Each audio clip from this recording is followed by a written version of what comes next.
Internationally, Saudi Crown Prince Mohammed bin Salman's been facing pressure over the killing of journalist Jamal Khashoggi. At home, he's struggling to boost the economy in the face of weak oil prices.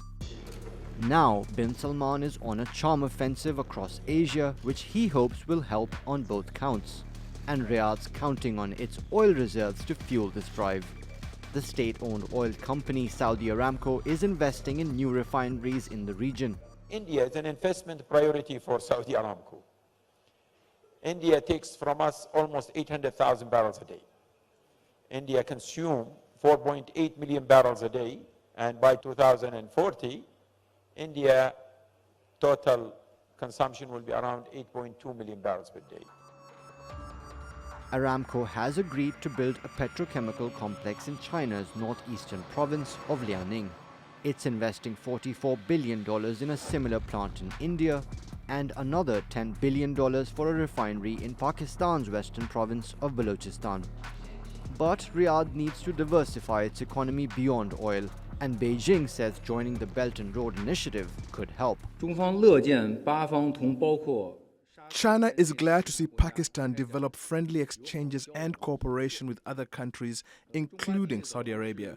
We welcome third parties to join the China-Pakistan Economic Corridor, which will not only benefit China and Pakistan, but also the region. Deals worth more than $120 billion have been announced during bin Salman's tour of Asia. Since these are mostly non-binding agreements, the money doesn't have to be put up just yet. But the Crown Prince has cashed in on the opportunity to shift the focus back to his economic agenda. Mobin Nasir, TRT World.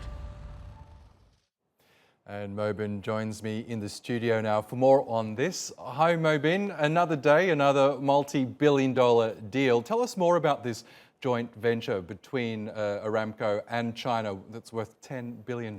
So this refinery is supposed to be completed by 2024.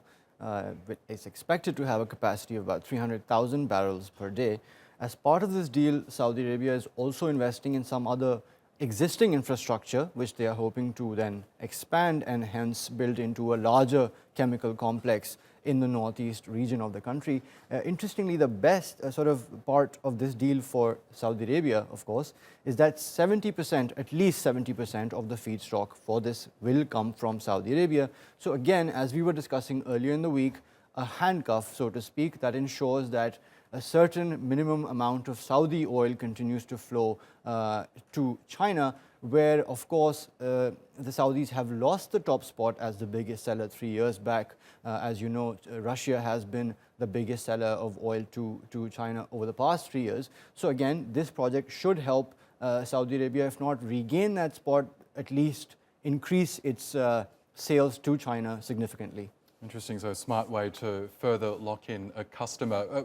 As you mentioned in your package as well, there was talk of Saudi Arabia joining China's huge Belt and Road Initiative. Tell us more about that. How do both countries hope to gain from it? Well, where do we begin? Look, of course, we talk a lot about Saudi oil, right? But what are some of the other biggest companies in Saudi Arabia? The construction companies, the likes of Al Raji, Bin Laden Group, and a lot of these companies have been relying, especially of late, on government-funded projects inside the kingdom. And of course, that's not always been going so well. Case in point, the Riyadh Financial District. And of course, these projects then allow these large Saudi companies that have the scale to chase after the other projects. And as you know, most of those projects, be they in Pakistan, be they in Sri Lanka, these are projects where the local governments have given guaranteed returns.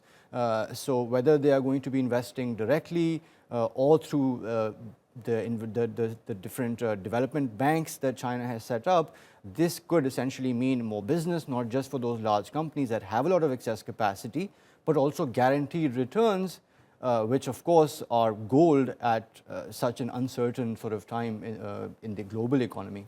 So do you think it could tie in well with Saudi Arabia's so-called Vision 2030, which, as we know, suffered a huge setback in the wake of the killing of journalist Jamal Khashoggi? And not only that, we've been seeing delays on that front for over a year, right? We've been reporting on it consistently that it's a grand plan, but on the ground it hasn't really taken off. And again, that demand cannot solely come from the government. If the government has to spend all of its money to generate that demand, it's not really diversifying the economy.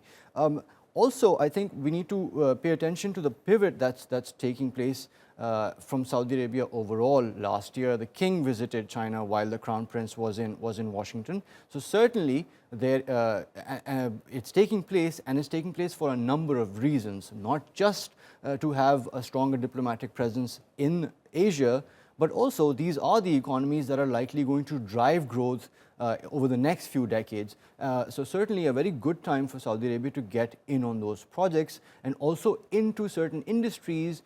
We talk a lot about Aramco and other large companies. We seldom talk about the likes of SoftBank, where Saudi Arabia has invested, and those are the sort of funds that are looking into emerging economies, into high-tech sector, into renewable energy. So certainly this is Saudi Arabia's inroads into those emerging markets. Okay, Mobin, we'll have to leave it there, but thank you again for your analysis.